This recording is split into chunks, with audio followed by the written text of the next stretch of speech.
আর সবচেয়ে আরামে আয়েশে থাকা ব্যক্তিকে আল্লাহ পাক 1 সেকেন্ডের জন্য জাহান্নামে প্রবেশ করাবেন।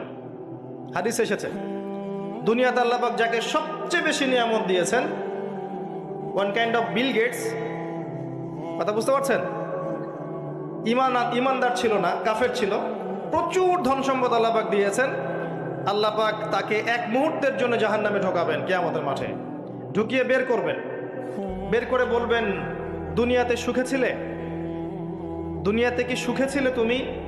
তখন সেই ব্যক্তি বলবে, সুখ কি জিনিস আমি জানি না, সুখ শান্তি কি জিনিস আমি জানি না। 1 সেকেন্ডে। এরপরে পৃথিবীতে সবচেয়ে কষ্টে যে ব্যক্তি ছিল তাকে ঢোকানো হবে জান্নাতে 1 সেকেন্ডের জন্য, 1 মুহূর্তের জন্য। ঢুকিয়ে আবার বের করা, এবার বের করবেন। দুনিয়াতে কষ্টে ছিলে? এই ব্যক্তি বলবে, কষ্ট কি জিনিস আমি তো জানি না।